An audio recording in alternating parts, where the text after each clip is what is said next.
SoD Phase 3 is here. Let's have a look at how we can succeed as a Holy Paladin, starting off with the stat priority. First up is going to be spell healing or healing power. Of course, quite simply, this is going to improve and heighten how strong our heals hit onto our allies.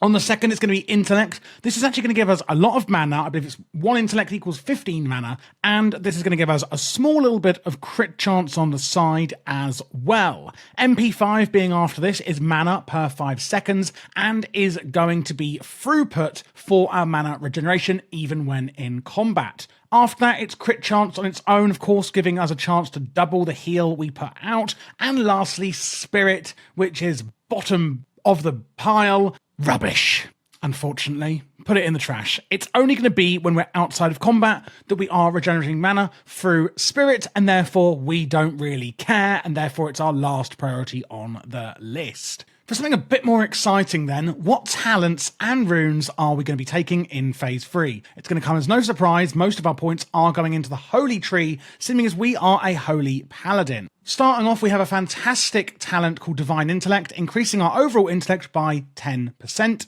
And then we're going to put 4 out of 5 points into Divine Strength, increasing our strength by 8%. Going down, Spiritual Focus is our next point with 5 points. This is going to give our Flash of Light and Holy Light spells a 70% chance to not lose casting time when we take damage. Now, how often are we going to be taking damage? Probably not often, but these are needed to get further down in the tree, unfortunately. 3 out of 3 then, now that we're here, finally. Going into Healing Light, increasing the amount healed by our Holy Light and Flash of Light spells by 12%. Flash of Light is the one we're going to be spamming. Holy Light is a lot slower, but more powerful. It does run the risk of overhealing because of this, but if you're clever, what you can do is precast it so that as soon as that damage comes in, boom, your Holy Light has healed the target already. Fantastic. We're then going to go down one further step, putting 5 points into Illumination, after getting a critical effect from your Flash of Light, Holy Light, and Holy Shock heals, giving you a 100% chance to gain mana equal to the base cost of the spell. This is kind of a bit like clear casting, but with just different wording and works a tad different.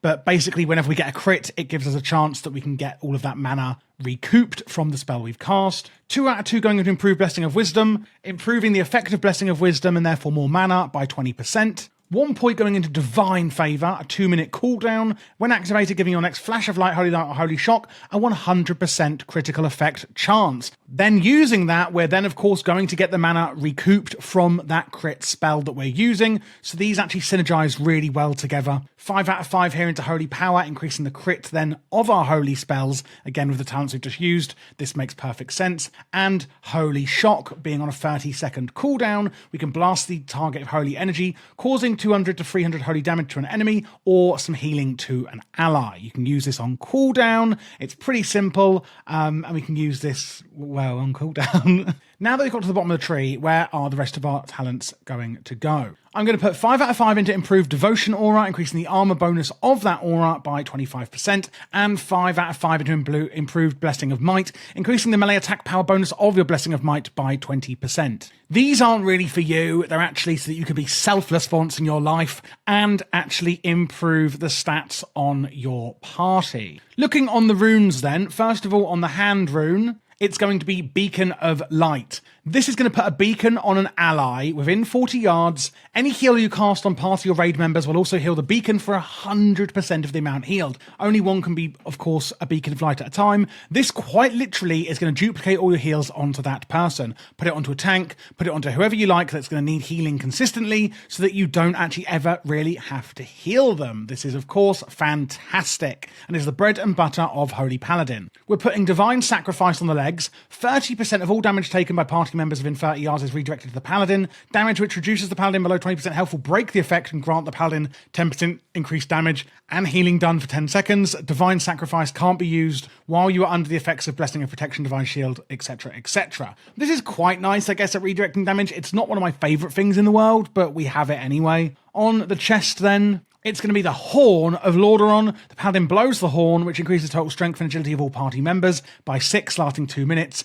exclusive with Blessing of Might. Again, this is for being selfless and increasing the stats of our party. On the waist, it's going to be Sheath of Light. Dealing damage with your melee weapon increases your spell power by an amount equal to 30% of your attack power by 1 minute. In addition, your critical healing spells heal the target for 60% of the amount healed. This is a really easy buff that we can maintain. Remember, it only needs a melee attack once a minute to keep this up. And while you also may be asking, well, we're not really stacking attack power, don't forget we've put 4 out of 5 into Divine Strength, increasing our strength by 8%. Strength, even as a Holy Paladin, does equal attack power. And we are going to be getting higher and higher levels of strength as we level up, so being at level 50 makes it even more of a benefit. Therefore, having an extra 8% is actually going to impact this quite well. So it's almost like a little secret trick that we've got hiding up our sleeve. We're going to go for Sacred Shield on the feet. Each time the target takes damage, they gain a Sacred Shield, absorbing damage and increasing the Paladin's chance to critically hit with Flash of Light by 50% for up to 6 seconds. In addition, causes your Flash of Light to heal targets with Sacred Shield for an additional 100% over 12 seconds. They cannot gain this effect more than once every 6 seconds, and it lasts 30 seconds, and it cannot be more than one target at a time. So you can use this as well on cooldown. It's a fantastic spell, getting your crit up, they're getting mana back from our talents, etc., etc. Flash of Light is the one we're going to be spamming as well. So basically, to sum up so far, we're going to be using Holy Light when we need a bigger heal or when a big amount of damage is incoming. We can spam our Flash of Light. We're going to be using Sacred Shield on cooldown. It's really fantastic. Meleeing once a minute for the Sheath of Light. Obviously, more if you like. It's not going to harm anyone, but that is the amount that you actually need to. Don't forget we're going to be using our Holy Shock on cooldown as well. Now going on to the Phase 3 runes then. It's going to be Light's Grace on the helmet. The Holy Light spell reduces the cast time of your next Holy Light by 0.5 seconds, and that is going to last 15 seconds, which is fantastic. As I said, these ones are quite a slow cast. And then on the wrist, it is going to be Purifying Power, reducing the cooldown of Exorcism and Holy Wrath by 50%. Holy Wrath can now be cast at any target and will stun undead and demon targets. Exorcism then is an ability we will be using in our downtime, and this of course is going to reduce the cooldown of that. And quite literally, Exorcism is going to be doing damage to undead or demon targets.